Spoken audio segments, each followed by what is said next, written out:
Hello everyone, this is Nilufar Neha Khan and welcome to our YouTube channel Shikshalaya. तो आज हम बात करेंगे डीएसएसबी के आपके एग्जाम शेड्यूल के बारे में, जो कि आपका अप्रैल टू जून तक का एग्जाम शेड्यूल डीएसएसबी के द्वारा जारी किया गया है। अब जब से ये एग्जाम शेड्यूल आया है, काफ़ी सारे बच्चों के कमेंट्स आने लगे, काफ़ी सारे डाउट देखने को मिले। जिन एग्जाम्स का बेसब्री से इंतज़ार कर रहे थे बच्चे, उन एग्ज़ाम का एग्ज़ाम शेड्यूल अभी तक नहीं आया, तो उससे रिलेटेड भी बात करेंगे और कोशिश करेंगे कि आपके सारे डाउट क्लियर कर सके। देखिए, अगर हम इस नोटिफिकेशन की बात करें तो अप्रैल में जो आपके एग्ज़ाम और जून तक जो जा रहे हैं, ये मोस्टली जो आपके एग्ज़ाम जाएंगे ये आपके नॉन टीचिंग स्टाफ के ही हैं। ठीक है, मोस्टली बच्चों ने नोटिफिकेशन देख भी लिया है और कई वीडियोस आपको देखने को मिल गई हैं, जिसकी वजह से काफ़ी बच्चों पे कुछ ना कुछ डाउट्स हो रहे हैं। आप देखिए, और इसमें जो अगर बात करें एग्ज़ाम की, तो टीचिंग स्टाफ का सिर्फ और सिर्फ एक एग्ज़ाम है, वो भी आपका म्यूज़िक टीचर का है, जो कि आपका 23 अप्रैल को होगा। ठीक है, 23 अप्रैल को होगा। बाकी सारे जितने भी ऑलमोस्ट एग्ज़ाम हैं, ये नॉन टीचिंग स्टाफ वाले हैं और मेडिकल लाइन के ज़्यादा हैं। ठीक है, तो अगर बात करें कि जो बच्चे वेट कर रहे हैं टीजीटी और पीजीटी के एग्ज़ाम शेड्यूल का, और कई बच्चे ये भी इंतज़ार कर रहे हैं जो पीजीटी के न्यू फॉर्म जो फिलअप हुए हैं, क्या उन दोनों के फॉर्म एग्ज़ाम जो है वो साथ में होंगे। देखिए, एक चीज़ मैं आप लोगों को क्लियर करना चाहूँगी, डीएसएसबी सिर्फ टीचिंग एग्ज़ाम्स ही नहीं कराता। दिल्ली में जितने भी आपके एग्ज़ाम होते हैं ना गवर्नमेंट के, वो सारे ही डीएसएसबी के थ्रू कंडक्ट कराए जाते हैं। अब उसमें हर एग्ज़ाम, चाहे वो कोई भी दिल्ली में आपकी जॉब लगनी हो, वो हर एग्ज़ाम डीएसएसबी के थ्रू ही कंडक्ट किया जाएगा, जिसकी वजह से इतने सारे एग्ज़ाम्स पेंडिंग हो जाते हैं, जिसकी वजह से लैब उनके नहीं मिल पा रहे। और यही एक कारण है कि टी और पीजीटी की जो आपकी लास्ट वैकेंसीज आई थी, उनके एग्ज़ाम अभी तक शेड्यूल नहीं किया जा सकता।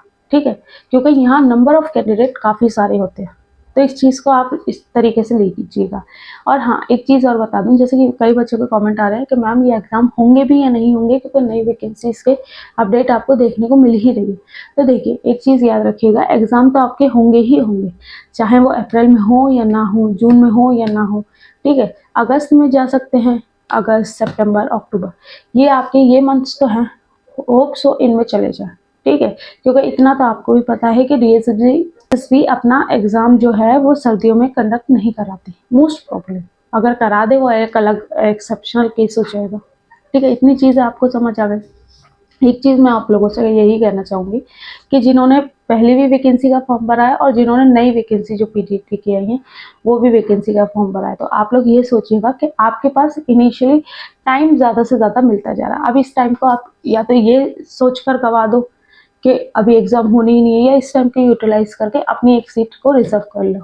ठीक है, दो ही ऑप्शन आपके पास है, तो बेकार करने से ज़्यादा अच्छा है। देखिए, अगर एग्ज़ाम डिले हो रहा है तो वो सबके लिए हो रहा है, आपके लिए ही नहीं हो रहा, क्योंकि लगभग लगभग 1.5 साल से ज़्यादा हो गया है आपका एग्ज़ाम का भी शेड्यूल नहीं आया, और अब आपको देखने को मिल सकता है। और पीआरटी की वैकेंसी का तो काफ़ी टाइम से बच्चे वेट कर रहे हैं, जिसमें कि डेली का कुछ ना कुछ आरटीआईज आपको देखने को मिलते ही रहते हैं।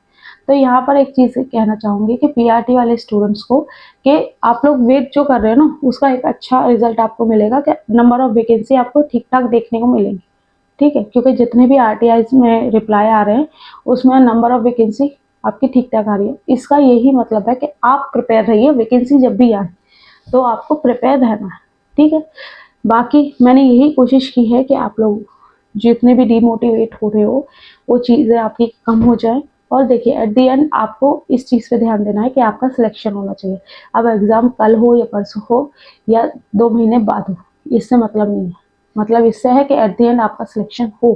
ठीक है, चलिए मिलते हैं आपसे नेक्स्ट वीडियो में। होप सो मैंने कोशिश तो की है, जितनी भी चीज़ें मुझे देखने को मिल रही थी वो सॉल्व करने की। बाकी ये याद रखिएगा, एग्ज़ाम आपका होगा ही होगा। ठीक है, और हाँ, नई वैकेंसी का अगर वेट कर रहे हैं तो इसके लिए मैं ये ज़रूर कहूँगी कि पहले से प्रिपेयर करना शुरू कर दीजिए, क्योंकि डीएसएसबी का एग्ज़ाम जो है वो इतना आसान नहीं होता कि आप फर्स्ट अटैम्प्ट में ही क्लियर करो। या तो फर्स्ट अटैम्प्ट में आपकी तैयारी इतनी अच्छी होनी चाहिए कि आपको कोई बीट ना कर सके। ठीक है, अच्छा खासा कॉम्पिटिशन डीएसएसबी में देखने को मिलता है। बाकी मैं आप लोगों से यही कहूँगी कि अपना पढ़ते रहिए और बाकी फालतू की चीज़ों से थोड़ा सा अपने आप को दूर रखें। चलिए मिलते हैं नेक्स्ट वीडियो में। होप सो सारी चीज़ें आप लोगों को समझ आई होंगी। Thank you for watching.